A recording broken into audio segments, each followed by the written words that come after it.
también soy humana, no solamente la bata. Claro, claro. Bueno, pues como nos has comentado, con UNICEF, como miembro asesor de UNICEF, ha viajado por muchísimos países, como la frontera de Ucrania, Senegal, y me gustaría saber cómo han cambiado la perspectiva, estos viajes, de tu perspectiva sobre los problemas diarios que reciben en consulta. Porque allí habrás visto, bueno... A ver, esto es un choque, claro.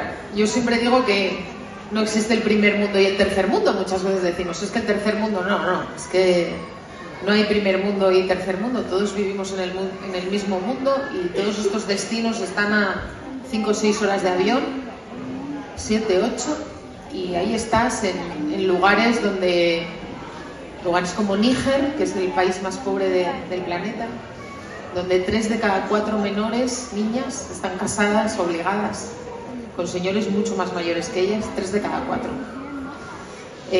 Donde se sigue practicando la ablación infantil, donde conoces a niños soldados que los han alejado de sus padres y llevan media vida pues víctimas de unas mafias terribles, y los conoces en centros de acogida que están a la espera de ser recibidos por algún país europeo, y conoces a adolescentes con 3 o 4 hijos que tienen la misma edad que tus hijos, y conoces a unas madres absolutamente increíbles y luchadoras que sacan adelante familias enteras yendo al pozo a por agua 2 veces al día, recorriéndose kilómetros y kilómetros con el riesgo que eso supone para ellas. Y claro, luego llegas a tu consulta acomodada con todo tipo de cosas, y con mamás y papás que están agobiados porque la picadura de mosquito parece que es un poco más grande de lo normal y a ver si va a ser alérgico a los mosquitos. Y claro, al principio choca, ¿no? Porque vienes de escuchar unas historias que dices, tío, es que no tenemos derecho a quejarnos, pero luego entiendes que cada uno tiene su mochila, tiene sus preocupaciones, tiene sus miedos, y que abrir esta ventana al resto del mundo para que conozcan otras realidades es importantísimo, y por eso lo hago, porque en cada uno de estos viajes contamos lo que vemos, pero también hay que comprender los temores normales de cada uno de nosotros, y la mamá que se incorpora a trabajar a los 4 meses de nacer su bebé y no puede, literalmente, porque siente que está abandonando a su hijo, o los padres que les ha llegado un diagnóstico de un trastorno de espectro autista, y aunque sea algo que no va a acabar con la vida de ese niño y que no tiene nada que ver con los problemas que tú has visto en países de África, es de una gran magnitud para esa familia. Entonces, después de unos cuantos días así como de aterrizar, luego entiendes que tenemos la inmensa suerte de haber nacido en un lugar donde tenemos grandísimos profesionales a nuestro alrededor, donde no hay violencia, donde los derechos humanos se respetan, y empatizas con los problemas comunes de la gente, ¿no? Pero son experiencias que yo siempre digo, ojalá todo el mundo tuviese la oportunidad de hacer una vez en la vida. Creo de verdad que el mundo sería diferente. Sí, menos egoísta, para empezar. Bueno, pues si te parece vamos a centrarnos un poco en tu último libro, Calentito, Calentito, La tribu del respeto. Es una herramienta contra el acoso escolar. ¿Y por qué decidiste dar el salto a la ficción infantil y luego con un tema tan duro como es el bullying? Bueno, pues yo, después de varios libros escritos para padres, pues realmente fue mi editorial que me dijo, oye, Lucía, cada vez que cuentas algún pasaje de niños lo cuentas tan bien, y es que nos encanta cómo hablas a los niños, ¿no te animarías a escribir cuentos para niños? Y yo dije, pues no me parece mala idea, porque yo trabajo con niños, me encantan los críos. Y entonces empecé a escribir cuentos. Entonces escribí los cuentos de Lucía en Pediatra 1, los 2, los cuentos de las estaciones, y entonces iba contando pues las cosas que les van pasando a los niños normalmente, para que aprendan sobre su salud física, su salud mental, para que sepan lo que es el miedo, el niño que no quiere dormir, el que no quiere comer, el que tiene miedo a las vacunas, el que se rompe un brazo, el que se tiene que hacer una analítica, el que le tienen que operar, pues cosas que les pasan a nuestros hijos, y que a través de los cuentos pues es una herramienta valiosísima para que ellos vayan adentrándose en todo este conocimiento. Y tuvieron muchísimo éxito, o sea, a los niños les encantan, siempre son los mismos personajes, Lola y Tony. Tony es el hermanito de Lola, tiene un trastorno al espectro autista, entonces también aprovecho para explicar en qué consiste y abrir también el mundo a la diversidad. Y este lo tenía, o sea, tenía clarísimo que quería hablar del bullying, porque el bullying, hasta 1 de cada 4 de nuestros niños o adolescentes va a sufrir o ha sufrido bullying. Y esto realmente no es una cosa de niños, no es un tema banal. El bullying es una de las principales causas de suicidio entre los niños y los adolescentes. Y estamos manejando unas cifras de verdad que nos ponen los pelos de punta a todos. Entonces necesitaba empezar a escribir sobre ello desde la perspectiva de el niño que sufre bullying, que sepa identificarlo, que sepa poner límites, que sepa poder pedir ayuda a un adulto, pero también desde la perspectiva del que acosa, que normalmente cuando es en la infancia o en la adolescencia, detrás de ese niño o ese adolescente que acosa, suele haber un trauma, suelen ser niños o adolescentes con problemas y que reaccionan de esta manera, y ahí también hay que ir, Y también desde la perspectiva del testigo, porque si tenemos que 1 de cada 4 sufre bullying, 1 o más va a ser el acosador, es que tenemos por lo menos 2 testigos. Con lo cual, nuestros niños, tengan la edad que tengan, van a ser o víctima, o acosador, o testigo.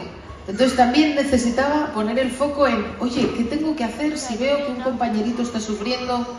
Si sistemáticamente se están metiendo con él, si... Entonces, a través de Tony y Lola y todos sus compañeritos de clase, pues escribí La tribu del respeto, donde cada uno tiene su papel, donde se identifican distintos escenarios en torno al acoso escolar y donde la profe pues pone en marcha distintas iniciativas para poner en marcha en el cole, en la escuela, y los niños hacen la tribu del respeto, que son los que controlan en el patio que todo esté bien, se van turnando, hay un buzón de la empatía donde todos pueden escribir mensajitos anónimos si ven que alguien lo está pasando mal. El libro además tiene unas tarjetas para que podamos trabajar con los niños, con preguntas potentes, con los distintos personajes, y creo que es una manera sencilla de abordar un tema muy complejo en el que todos los niños se pueden llegar a sentir identificados con alguno de los personajes.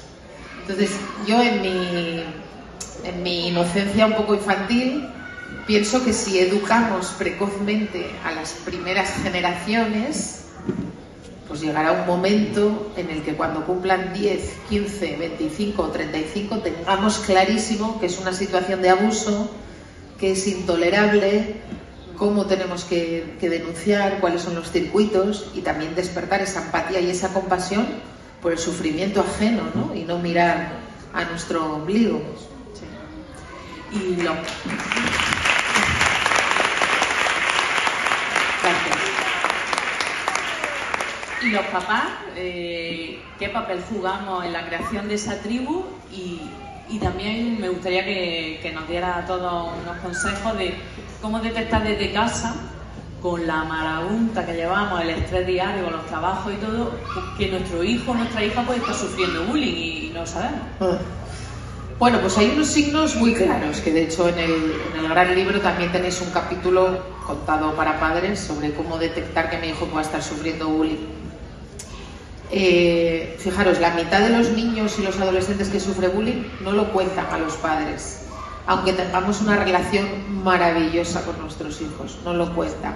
Y no lo cuentan por muchos motivos. Uno, porque tienen miedo de la reacción, de las consecuencias. Tienen miedo que les llamen chivato, tienen miedo de que la cosa escale a más y pasen más cosas. Porque muchas veces minimizan y creen que eso se va a pasar, que se va a cortar, que no lo van a hacer más, que eso se va a parar. Porque hay veces incluso que hasta no lo justifican, pero se llegan a sentir responsables. Es que yo no supe decir que esto no, o es que soy un torpe y por eso se meten conmigo con respecto a esto. Tienen miedo a preocupar a sus padres, niños que son muy sensibles, no lo cuentan a sus padres porque ya nos ven con tantas preocupaciones que, es que encima ahora le voy a contar esto a papá y mamá y no, esto lo puedo resolver yo solo. pero la realidad es que la mitad de los chicos y las chicas no lo cuentan. Y el impacto emocional es duro, y es a corto, a medio y a largo plazo, en la vida adulta también. Entonces, ¿cómo podemos detectarlo? Pues hay muchos signos. 1. Los dolores de barriga. Mirad, el 85% de los dolores de barriga, el 85% no tienen un origen orgánico. ¿Qué quiere decir esto? Pues que no hay una enfermedad celíaca, no hay una gastroenteritis, no hay una apendicitis, no hay un parásito que esté dando la lata, no hay ningún problema intestinal o estomacal que justifique el dolor. El 85% de las veces, de los dolores de barriga recurrentes, este niño o esta niña que te dice, me duele la barriga, una semana y otra, el origen es emocional. No necesariamente bullying, pero puede ser pues que no está bien en el cole, ha pasado algo con un amiguito, está pasando algo en casa, con los papás, o han tenido la pérdida de un familiar o de una mascota, o algo está en esa cabeza, el 85% de los casos. Entonces, muchas veces estos padres vienen a la consulta, es que lleva con dolores de barriga un mes y se quejan y tal, y muchas veces los pediatras, a veces en las prisas que llevamos, les hacemos todas las pruebas, todo es normal, y sus padres se van a casa con un, no tiene nada, todo es normal.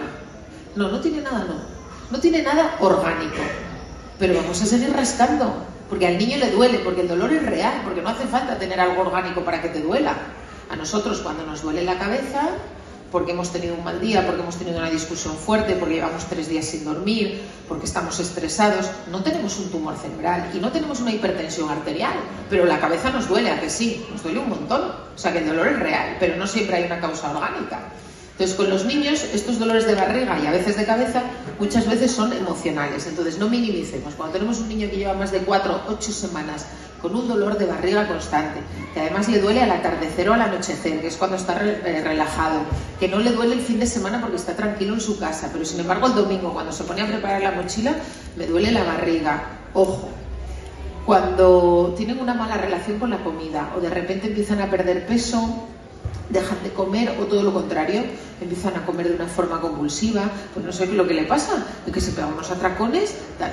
Ojo, porque es una respuesta emocional hacia una situación de estrés. Cuando de repente hay un fracaso escolar, o sea, muchas veces los niños de repente llegan, o los adolescentes, y han suspendido 5, ¿qué has hecho? No sé qué, es que no te esfuerzas, es que tal. Cuando era un alumno que no suspendía tantas asignaturas, o sea, él puede suspender 1 o 2, pero de repente una caída general del rendimiento escolar nos tiene que hacer sospechar de que está pasando algo con ese niño y con ese adolescente. Ojo, también solo quieren hacer planes caseros. No, en casita. No, yo no me apetece salir. No, vamos a...